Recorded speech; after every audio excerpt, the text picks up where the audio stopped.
¿Qué es? Causas, síntomas, prevención, tipos, diagnósticos, tratamientos, otros datos. ¿Qué es? La acalasia es un trastorno poco frecuente del esófago, que deja de funcionar correctamente y es incapaz de propulsar la comida hacia el estómago.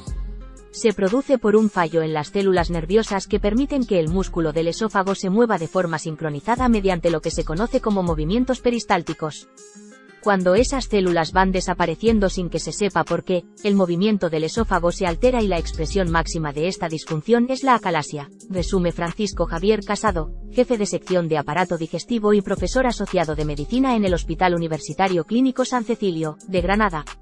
Lo que sucede en esta enfermedad es que el esfínter esofágico inferior, que comunica el esófago con el estómago, no se relaja. Al no poder transitar de forma natural, la comida acaba pasando por presión. El bolo alimenticio se va acumulando en el esófago hasta que llega un punto en el que su empuje acaba con la resistencia del esfínter inferior. Con el tiempo, esa retención de comida lleva a la dilatación del esófago. Incidencia. La incidencia de la acalasia se sitúa en torno a 1 caso por 100.000 habitantes. Afecta por igual a hombres y mujeres y puede aparecer en cualquier momento de la vida, aunque el pico de frecuencia se produce entre los 40 y los 60 años de edad. Causas. La mayoría de las acalasias son primarias, es decir, no se deben a otras enfermedades. Se desconocen las causas de la degeneración progresiva de las terminaciones nerviosas del esófago que caracteriza a esta patología y no se han descrito factores de riesgo, ni ambientales ni genéticos. No obstante, tal como indica Andrés Sánchez Yagüe, especialista de la Fundación Española del Aparato Digestivo, FEAD, y del Hospital Costa del Sol, existen casos de lo que denominamos acalasia secundaria, que produce los mismos trastornos que la primaria, pero tiene un origen conocido, como puede ser la enfermedad de Chagas, que es una causa muy común en Sudamérica. Existen otras causas menos comunes, añade el experto, como la esofagitis eosinofílica, amiloidosis, sarcoidosis, neurofibromatosis, síndrome de Sjögren y otros trastornos genéticos. Síntomas. El principal síntoma de la acalasia es la disfagia, que es la dificultad para la deglución. Cuando come, el paciente nota que la comida se queda retenida en el pecho. Con el tiempo, se produce tal acumulación de alimento que el afectado se ve obligado a arrojarla o regurgitarla. Asimismo, puede generar episodios de atragantamiento. También se puede presentar dolor torácico, producido por la comida atrapada en el esófago, así como sensación de opresión en el pecho que puede extenderse hacia la espalda. Otro problema que puede surgir es que, al llenarse el esófago, la comida pase hacia la vía respiratoria y produzca infecciones respiratorias. Con el paso del tiempo, cuando la enfermedad ya está avanzada, los pacientes presentan pérdida de peso y desnutrición. Prevención. El desconocimiento de la causa exacta de la acalasia primaria imposibilita la adopción de medidas preventivas. Los casos secundarios pueden prevenirse, en teoría, evitando y tratando las enfermedades que los causan, pero muchas de ellas son difíciles de sortear.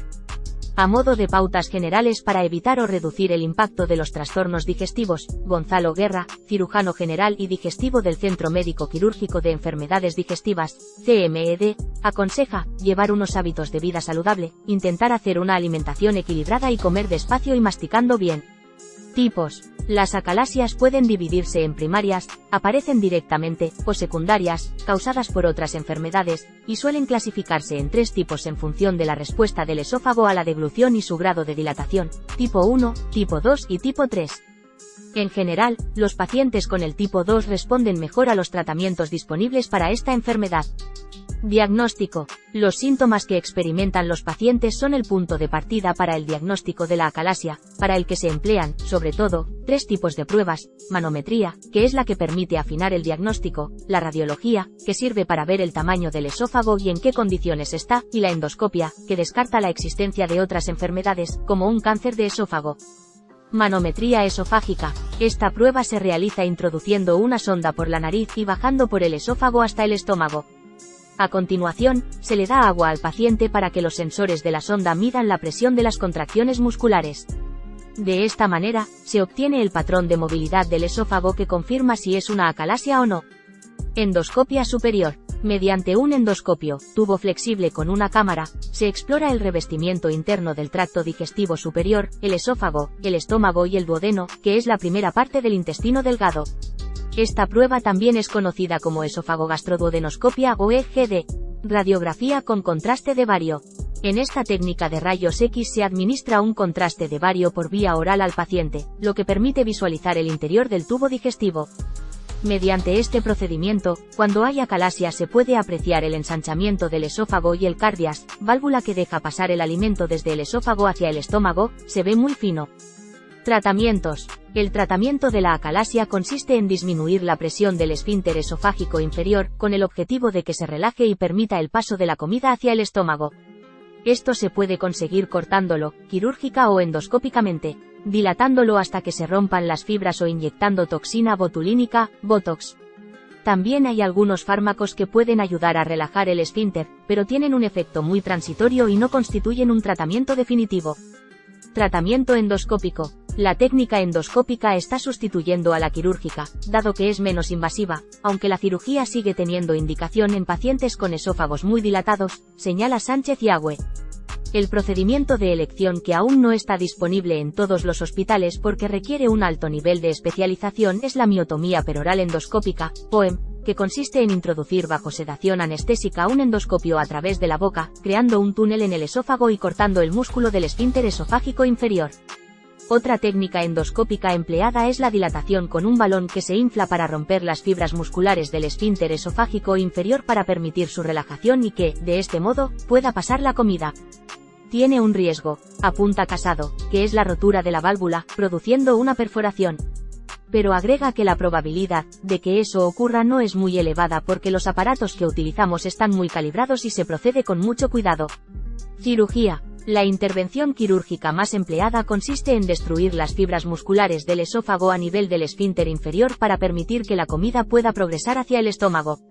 Esa técnica se llama miotomía de Heller, actualmente se hace por laparoscopia y tiene unos resultados excelentes de manera general, recalca Guerra. Toxina botulínica. La inyección de toxina botulínica, Botox, se utiliza fundamentalmente en pacientes mayores, ya que es más rápida, pero tiene el inconveniente de que su efectividad va disminuyendo con el tiempo.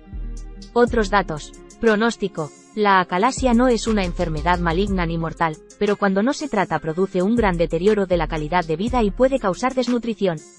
El tratamiento, que no es curativo, permite el vaciado del esófago para que el paciente pueda alimentarse correctamente y deje de tener molestias, pero el esófago no recupera su movilidad. El alimento ya no desciende hacia el estómago por los movimientos esofágicos, sino por gravedad. Por eso, se recomienda a los afectados que adopten una postura adecuada para comer, en ningún caso tumbados, y que lo hagan despacio, masticando muy bien y evitando ingerir alimentos demasiado fríos o excesivamente calientes. También se recomienda evitar el estrés, sobre todo durante las comidas, ya que, según Casado, influye muchísimo en las patologías funcionales del esófago. ¿Qué es? La acalasia es un trastorno poco frecuente del esófago, que deja de funcionar correctamente y es incapaz de propulsar la comida hacia el estómago. Se produce por un fallo en las células nerviosas que permiten que el músculo del esófago se mueva de forma sincronizada mediante lo que se conoce como movimientos peristálticos.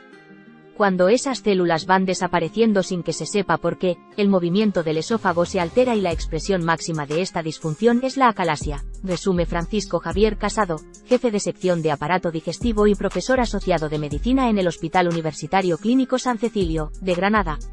Lo que sucede en esta enfermedad es que el esfínter esofágico inferior, que comunica el esófago con el estómago, no se relaja. Al no poder transitar de forma natural, la comida acaba pasando por presión.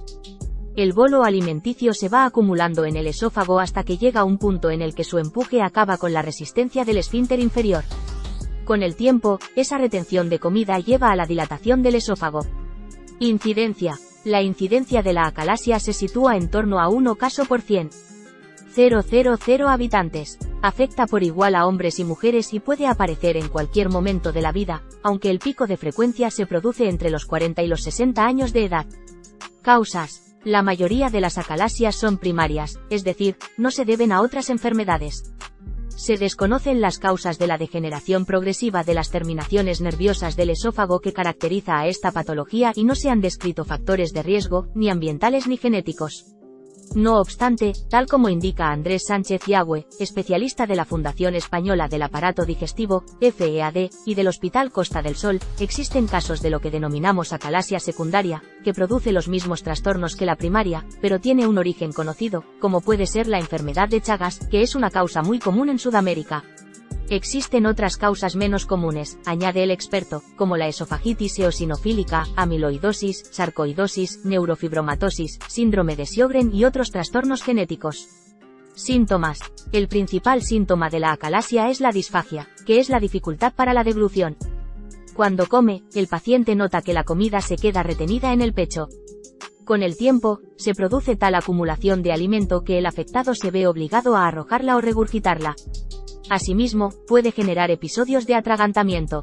También se puede presentar dolor torácico, producido por la comida atrapada en el esófago, así como sensación de opresión en el pecho que puede extenderse hacia la espalda. Otro problema que puede surgir es que, al llenarse el esófago, la comida pase hacia la vía respiratoria y produzca infecciones respiratorias. Con el paso del tiempo, cuando la enfermedad ya está avanzada, los pacientes presentan pérdida de peso y desnutrición. Prevención. El desconocimiento de la causa exacta de la acalasia primaria imposibilita la adopción de medidas preventivas. Los casos secundarios pueden prevenirse, en teoría, evitando y tratando las enfermedades que los causan, pero muchas de ellas son difíciles de sortear. A modo de pautas generales para evitar o reducir el impacto de los trastornos digestivos, Gonzalo Guerra, cirujano general y digestivo del Centro Médico Quirúrgico de Enfermedades Digestivas, CMED, aconseja llevar unos hábitos de vida saludable, intentar hacer una alimentación equilibrada y comer despacio y masticando bien. Tipos. Las acalasias pueden dividirse en primarias, aparecen directamente, o secundarias, causadas por otras enfermedades, y suelen clasificarse en 3 tipos en función de la respuesta del esófago a la deglución y su grado de dilatación, tipo 1, tipo 2 y tipo 3. En general, los pacientes con el tipo 2 responden mejor a los tratamientos disponibles para esta enfermedad. Diagnóstico. Los síntomas que experimentan los pacientes son el punto de partida para el diagnóstico de la acalasia, para el que se emplean, sobre todo, 3 tipos de pruebas: manometría, que es la que permite afinar el diagnóstico, la radiología, que sirve para ver el tamaño del esófago y en qué condiciones está, y la endoscopia, que descarta la existencia de otras enfermedades, como un cáncer de esófago. Manometría esofágica. Esta prueba se realiza introduciendo una sonda por la nariz y bajando por el esófago hasta el estómago. A continuación, se le da agua al paciente para que los sensores de la sonda midan la presión de las contracciones musculares. De esta manera, se obtiene el patrón de movilidad del esófago que confirma si es una acalasia o no. Endoscopia superior. Mediante un endoscopio, tubo flexible con una cámara, se explora el revestimiento interno del tracto digestivo superior, el esófago, el estómago y el duodeno, que es la primera parte del intestino delgado. Esta prueba también es conocida como esófago-gastroduodenoscopia o EGD. Radiografía con contraste de bario. En esta técnica de rayos X se administra un contraste de bario por vía oral al paciente, lo que permite visualizar el interior del tubo digestivo. Mediante este procedimiento, cuando hay acalasia se puede apreciar el ensanchamiento del esófago y el cardias, válvula que deja pasar el alimento desde el esófago hacia el estómago, se ve muy fino. Tratamientos. El tratamiento de la acalasia consiste en disminuir la presión del esfínter esofágico inferior, con el objetivo de que se relaje y permita el paso de la comida hacia el estómago. Esto se puede conseguir cortándolo, quirúrgica o endoscópicamente, dilatándolo hasta que se rompan las fibras o inyectando toxina botulínica, Botox. También hay algunos fármacos que pueden ayudar a relajar el esfínter, pero tienen un efecto muy transitorio y no constituyen un tratamiento definitivo. Tratamiento endoscópico. La técnica endoscópica está sustituyendo a la quirúrgica, dado que es menos invasiva, aunque la cirugía sigue teniendo indicación en pacientes con esófagos muy dilatados, señala Sánchez y Agüe. El procedimiento de elección que aún no está disponible en todos los hospitales porque requiere un alto nivel de especialización es la miotomía peroral endoscópica, POEM, que consiste en introducir bajo sedación anestésica un endoscopio a través de la boca, creando un túnel en el esófago y cortando el músculo del esfínter esofágico inferior. Otra técnica endoscópica empleada es la dilatación con un balón que se infla para romper las fibras musculares del esfínter esofágico inferior para permitir su relajación y que, de este modo, pueda pasar la comida. Tiene un riesgo, apunta Casado, que es la rotura de la válvula, produciendo una perforación. Pero agrega que la probabilidad de que eso ocurra no es muy elevada porque los aparatos que utilizamos están muy calibrados y se procede con mucho cuidado. Cirugía. La intervención quirúrgica más empleada consiste en destruir las fibras musculares del esófago a nivel del esfínter inferior para permitir que la comida pueda progresar hacia el estómago. Esa técnica se llama miotomía de Heller, actualmente se hace por laparoscopia y tiene unos resultados excelentes de manera general, recalca Guerra. Toxina botulínica. La inyección de toxina botulínica, Botox, se utiliza fundamentalmente en pacientes mayores, ya que es más rápida, pero tiene el inconveniente de que su efectividad va disminuyendo con el tiempo. Otros datos. Pronóstico. La acalasia no es una enfermedad maligna ni mortal, pero cuando no se trata produce un gran deterioro de la calidad de vida y puede causar desnutrición. El tratamiento, que no es curativo, permite el vaciado del esófago para que el paciente pueda alimentarse correctamente y deje de tener molestias, pero el esófago no recupera su movilidad. El alimento ya no desciende hacia el estómago por los movimientos esofágicos, sino por gravedad. Por eso, se recomienda a los afectados que adopten una postura adecuada para comer, en ningún caso tumbados, y que lo hagan despacio, masticando muy bien y evitando ingerir alimentos demasiado fríos o excesivamente calientes.